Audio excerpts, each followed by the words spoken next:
On November 1st, 2024, WWE announced that they were not going to sign a new deal with Baron Corbin to their own promotion. And it's funny, and it's kind of interesting that, that they would do that, because Baron Corbin was slowly starting to establish himself as a babyface for the very first time in his entire career. Baron Corbin started out inside the WWE Performance Center a little over a decade ago. Excuse me. Where he would be trained by none other than some of the best coaches that WWE had to offer, including Badass Billy Gunn, Johnny Stamboli, and Norman Smiley. Over time, Baron Corbin truly came into his own in NXT, establishing himself as one of the biggest, as one of the best heels in NXT.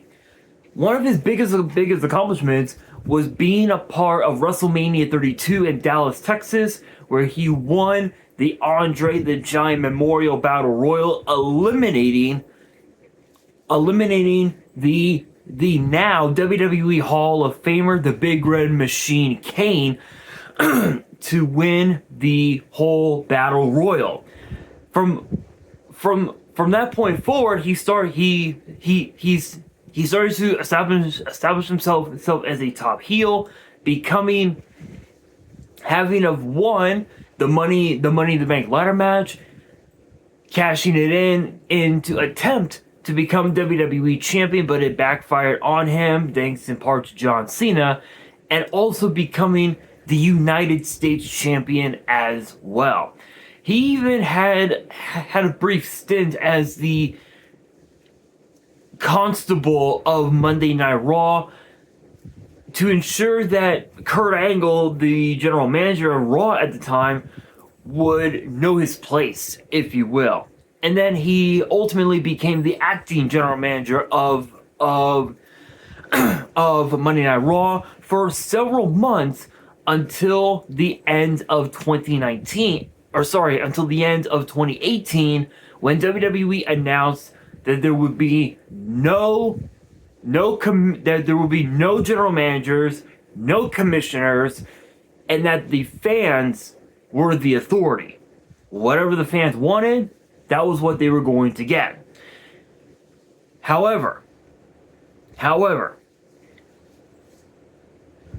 another big accomplishment of Baron Corbin was becoming King of the Ring in 2019, where he became King Corbin, which lasted a little over a couple of years before he lost his crown. Once he lost his crown, he lost everything until SummerSlam weekend in Vegas, where his luck started to turn a little bit, and he aligned himself with another WWE Hall of Famer, JBL, John Bradshaw Layfield, before he went back to NXT. He went back to NXT around 2023, where he was chasing after the NXT title before he and Braun Breaker went after the men's Dusty Cup, which they won it, and they went on to become NXT Tag Team Champions. Probably one of the most dominant NXT tag team champions we've had in a long time. However, that alliance did not last long, as WWE announced that Baron Corbin was going to be called back up to SmackDown, where he established a team with Apollo Crews, which lasted until he got released. Since his release, He has been a part of multiple promotions. He has been a part of multiple promotions, including GCW, Game Changer Wrestling, Maple Leaf Pro Wrestling, MLP, and then if you can actually believe this, he apparently had a dark match earlier this year. He actually had a dark match over on AEW, where he teamed with a duo known as Better Together, Hader Horvitz and Ori Gold, as they lost to Martin Stone, as they lost against Austin Gunn, Billy Gunn, Brady Booker, and Elijah Drago.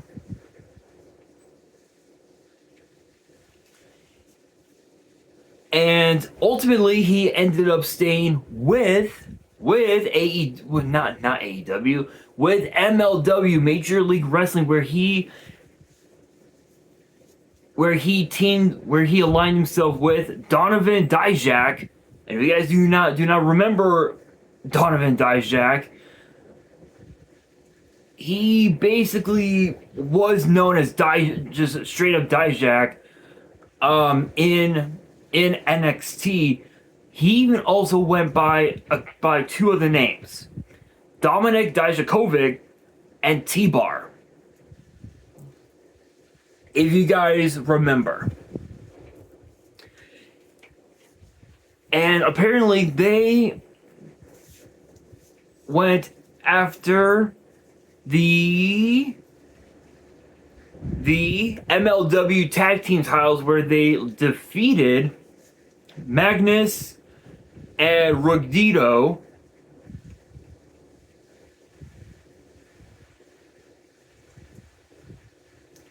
known as Los Depredadores, and they ended up becoming MLW tag team champions.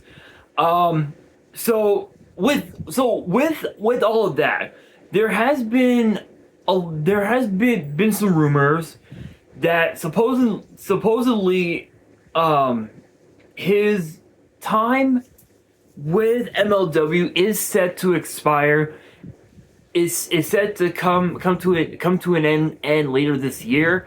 And there's been a lot of rumors that he could very well make his way back to WWE. This was reported by multiple sources, including Body Slam, Sportskeeda, and I believe the Wrestling Observer. Dave Meltzer of the Wrestling Observer even said that there was a possibility that he could potentially be making his way back to WWE, which at this point it could be any day, right? Like it could be tonight on Raw, it could be this Friday on SmackDown, it could be tomorrow night on NXT, it could be next month, it could be later this year around SummerSlam weekend. The possibilities are truly out there, but there's a lot of pros and cons that come with the idea of having Baron Corbin back in WWE. Some of the big pros that we could see would be him staying with NXT for another year or two, and finally seeing him become the NXT champion. Because if you guys recall, his first run in NXT, he chased after the NXT title a few times in his career and failed. His second run in NXT, same exact result. He had an opportunity, and he straight up just dropped the ball. He straight up dropped the ball. Kind of like what I did last night at Bear Cave CCG. Shout outs to them, by the way. I did manage to get quite a few pickups from Bear Cave. Shout outs to Bear Cave in Northridge, California. These were the cards I picked up. Obviously, a Secret Rare Gores. Perfect for Edison. Obviously, another card for Edison. Legacy Ayada. Shooting Star. Secret Rare from Dragon the Legend. Zelantis. Well, there goes PSA 10. 7th Force. I also picked up as well a copy of number 103, Ragnar Zero. Messenger of Peace. And then I also picked up these. A copy of Bestial Dispatcher and 3 copies of Scribe Twin Dragon, which these are from Star Strike Blast, which I believe they actually go for some money. I actually want to see how much they go for, because I think Star Strike Blast, let's see.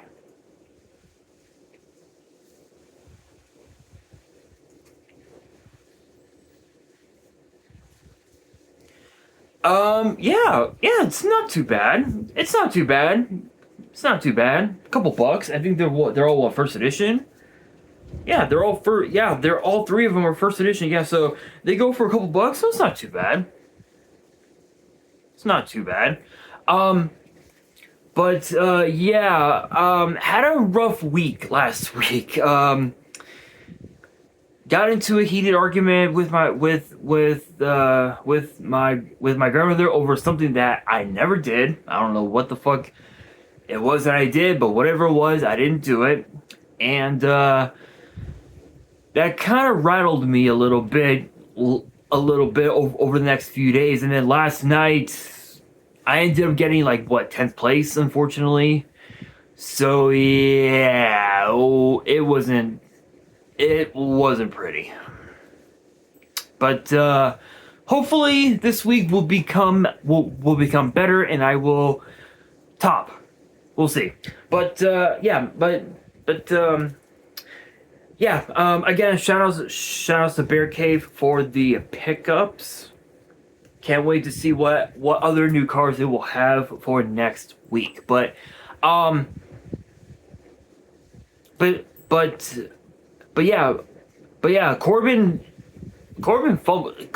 dropped the ball when it came to going after a world title in WWE, whether it was Raw, SmackDown, or NXT. He always dropped the ball.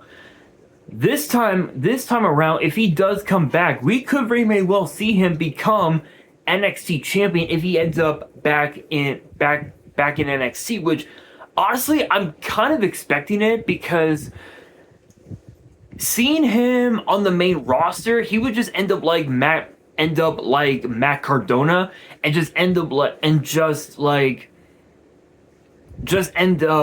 lost in the shuffle.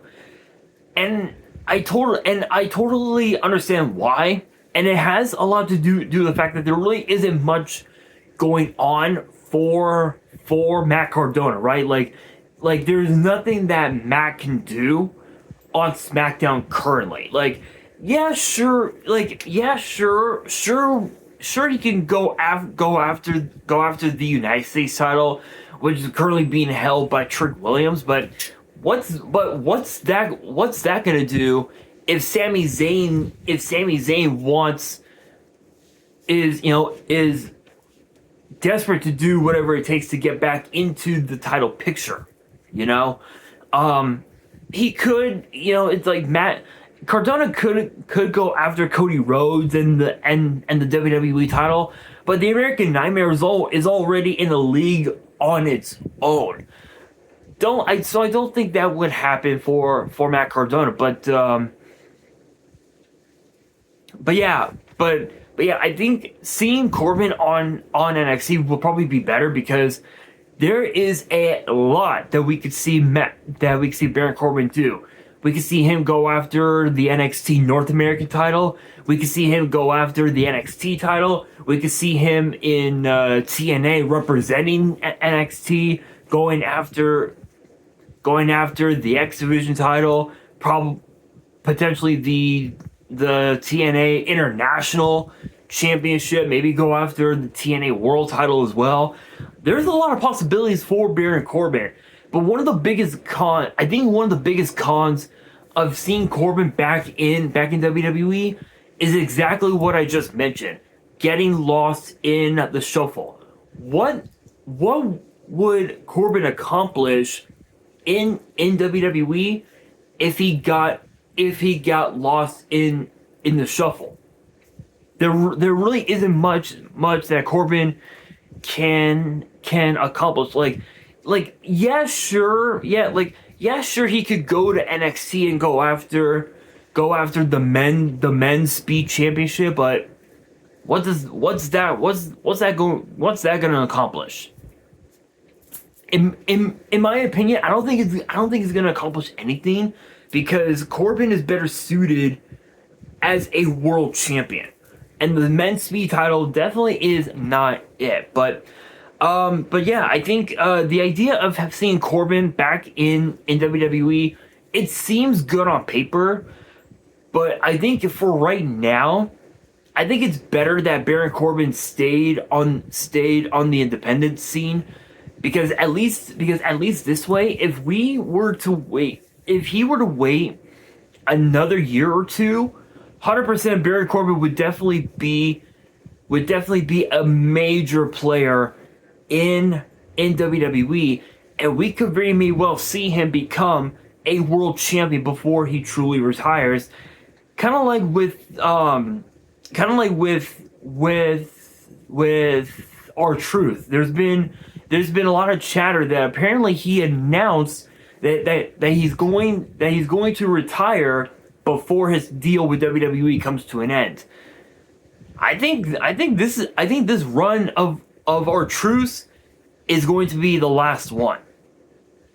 So maybe we might see R-Truth finally get his flowers in the WWE Hall of Fame. Maybe see him become a world champion finally in WWE.